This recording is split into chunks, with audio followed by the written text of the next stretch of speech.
Just under a year ago, I wrote an article about how the most expensive car that had ever sold on the auction website Cars and Bids was Chris Brown's Lamborghini Aventador with a custom blue paint job.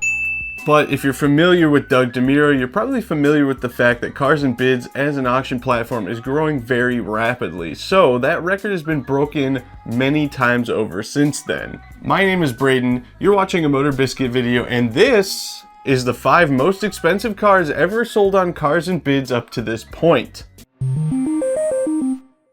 We're diving straight in with this 2006 I tint my headlights so they work less Ford GT. Now this is a pretty substantially modified Ford GT. It's got a Hefner tune and Hefner reduction pulley, which if you're familiar with Ford GT and performance, you'll probably understand that that means it's got quite a bit of extra power.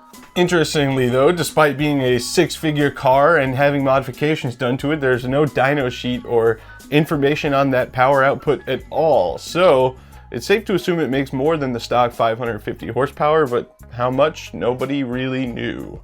It also has a ceramic coated exhaust system past the catalytic converters, it's on coilovers, and as I mentioned at the beginning, it has some interesting headlight tint, which the listing clarified is peeling, so whoever bought this car probably should have just pulled it off. Despite modifications often hurting the value of cars like this, it still managed to pull an impressive $395,000, and yes, that is 5th place. That's the lowest we're going today. So with the Ford GT discussed, let's move on to the next one, and that is a Porsche 911 GT2 RS.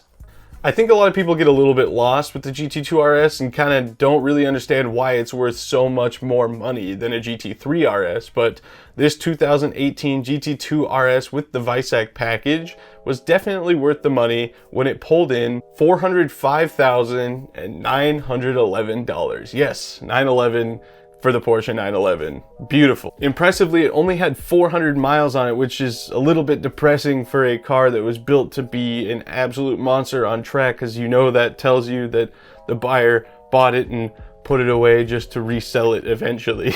The GT2 RS is special because it's a rear-wheel drive, twin turbocharged Porsche GT car that is made to absolutely demolish racetracks and has 700 horsepower. Yes, 700 horsepower. This car also, as I mentioned before, has the Weissach package, which adds a whole bunch of carbon fiber and control arms and end links that makes it even lighter and even more hardcore around corners. The GT2 RS is a, make no mistake, ridiculous performance car, and it's well worth every penny. Now we're moving on to the top 3 most expensive cars ever confirmed to be sold on Cars and Bids as of today, and I think you're going to see a bit of a recurring theme going forward. Up next is the 2002 Lamborghini Murcielago Coupe. It's finished in Zero Aquarius and of course has a 571 horsepower V12 engine, but the crown jewel of this Murcielago of course being the 6-speed gated manual transmission. It's holding up 3rd place for the most expensive car ever sold on Cars and Bids at the moment, as somebody shrewdly negotiated a price of $417,000. That's my Ed Bolian impression. Let me know, rate it in the comments. Number 2 is the 1998, my god I want it, Lamborghini Diablo SV. That's super veloce. If you're not familiar, it is a 5-speed manual Lamborghini Diablo with pop-up headlight and 510 horsepower. I'm in a weird age range to be so in love with the Diablo, but I just really am. It's one of my favorite Lamborghinis of all time, and seeing it sitting in 2nd place as the most expensive car sold on Cars and Bids with a bid of $435,000 makes me not super optimistic that I'll ever be able to afford one. Even though that's an SV and that's a whole different price point, I kind of think even just the cheap base model ones are far and away from something I'll ever be able to afford. But thanks to the very lovely Rob Dom, special shout out, I have gotten to ride in one before, and that's probably as good as it'll ever get. Unless you have one and you want to let me drive it. Alright, ladies and gentlemen, we are at the top. Number 1. But first, I want to give a special shout out to a car that sits in the top 10 but didn't quite make it to our list today. The 2006 Spyker C8 Spider. The Spiker C8 Aileron is my all-time favorite supercar, my ultimate supreme dream car.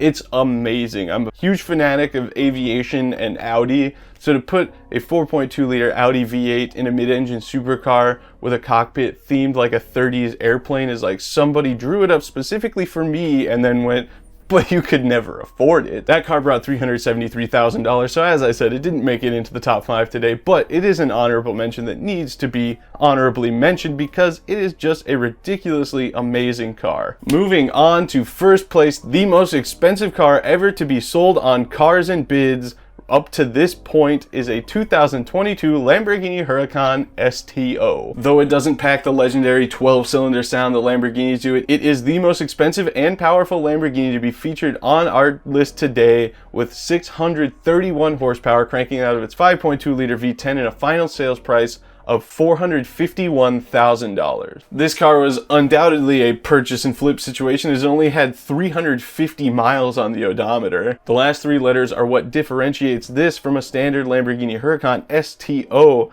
stands for Super Trofeo Omologata. I don't know, it's some research I probably should have done. It seems like homologation kind of blends in there.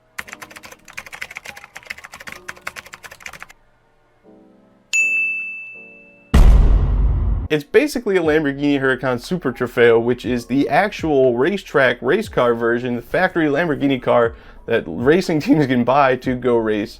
It is not street legal. The STO, however, is effectively just a street legal version of that car. It's super lightweight, super powerful, and it has a ton of suspension and aero that makes this thing ready to demolish the track, and whoever bought it put it in the garage and then sold it 350 miles later. I guess I can't say that with confidence. 350 miles is enough to have put a few laps on it, so hopefully they actually got to drive that car appropriately and didn't just buy it to make some money. Investments and stuff are fine, but come on, drive your cars. Drive your cars! It's easy to say for somebody who will never have $400,000 to spend on a car, I suppose. At any rate, my name is Braden Carlson. You just watched a MotorBiscuit video, and I really hope you'll hit the subscribe button so you can keep up with ones as they come out. For more, you can check us out on Instagram at MotorBiscuitOfficial and on Twitter at BiscuitMotor. And for news, inside stories, and cool car stuff in general, check us out at MotorBiscuit.com. But for now, I'm out of here. I'll see you in the next video.